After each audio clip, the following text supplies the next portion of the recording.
আজ দুপুরে টক রান্না করব, সেজন্য আমি আম নিয়ে নিলাম, মিষ্টি আলু নিয়ে নিলাম আর টমেটো নিয়ে নিলাম। আর মাছটা আমি আগে থেকেই ধুয়ে রেখেছি। এদিকে আমি আবার দেখা গেছে ঝিঙে ভাজি করব, সেজন্য ঝিঙেটাও নিয়ে নিলাম। আসসালামু আলাইকুম, সবাই কেমন আছেন? আশা করি ভালো আছেন। আমিও আলহামদুলিল্লাহ ভালো আছি। হিমাস ফ্যামিলি চ্যানেলে সবাইকে স্বাগতম। একটা আম রেখে দিলাম, এটাকে আমি ভর্তা বানিয়ে খাবো, সেজন্য আর সবগুলো কেটে নিলাম। টমেটো কেটে নিলাম, মিষ্টি আলুটাও কেটে নিলাম, মাছটা আমি মাখিয়ে নিলাম। এদিকে আমি আগে থেকেই বসিয়ে দেব, কারণ দেখা গেছে মিষ্টি আলুটা হইতে একটু সময় লাগে, আর সাথে সাথে যদি আবার দেখা গেছে যে টমেটোটা দিয়ে দিই তাহলে বেশি গলে যাবে, সেজন্য। এদিকে আমি সবগুলো মশলা অ্যাড করে দিচ্ছি। এখন পানিটাও অ্যাড করে দেব, হালকা করে তেলও দিয়ে দেব, কারণ এই তরকারিতে আবার দেখা গেছে তেলটা খুবই কম লাগে, অল্প একটু তেল নিলেই হয়েছে। আবার আমি লবণটাও দিয়ে দিলাম পরিমাণ মতো, তেলটাও দিয়ে দিব পরিমাণ মতো।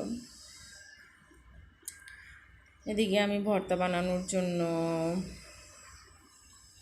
আমটা কুচিয়ে নেব। আমার বলক উঠে গেছে তরকারিতে, আলুটা মোটামুটি হয়ে যাবে এরকম ভাব। এদিকে আমি দেখা গেছে যে মাছটাও আমার প্রায় হয়ে আসছে। আমটা আমি এক বোঝায় কুচিয়ে নিলাম। এখন আমি ভর্তাটা বানাবো। সুন্দর কুচানো হয়ে গেছে অনেক তাড়াতাড়ি। এদিকে আমি একটা মশলা বেটে নেব, কারণ এই মশলাটা দিয়ে টক রান্না করলে খুবই টেস্টি হয়, গ্রানটাও খুব ভালো আসে।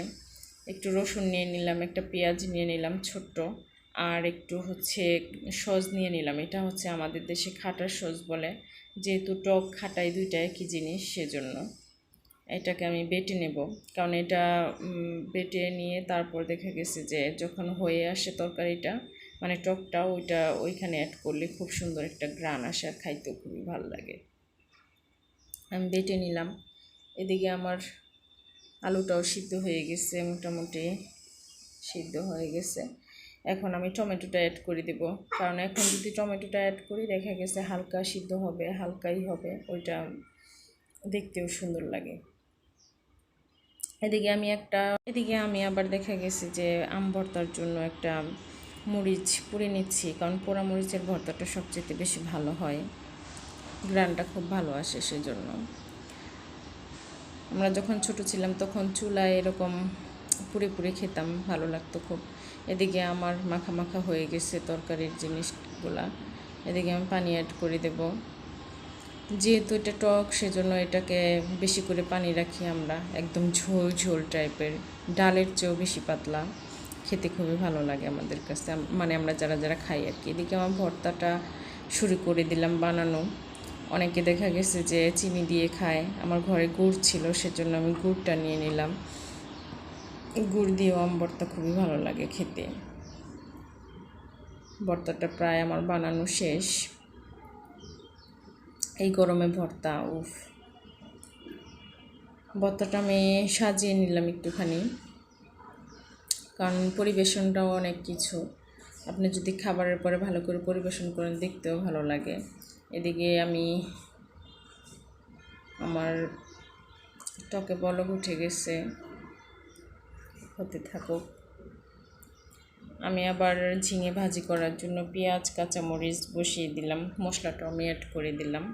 এদিকে আমার টকের মধ্যে আমি মাছটাও অ্যাড করে দিচ্ছি। আমি আবার এখনই আমটাও দিয়ে দিব, কারণ আমটাও সিদ্ধ হওয়া লাগে, সেজন্য একটু আগে আগে দিয়ে দিচ্ছি। আমটাও দিয়ে দিলাম।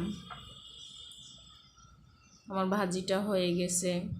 আমার টকেও স্পেশাল যে মশলাটা ছিল ওইটাও দিয়ে দিচ্ছি, কারণ আমার টকটা হয়ে গেছে, সেজন্য আমার ভাতটাও হয়ে গেছে। সো আজ এই পর্যন্ত, সবাই ভালো থাকবেন, সুস্থ থাকবেন, আল্লাহ।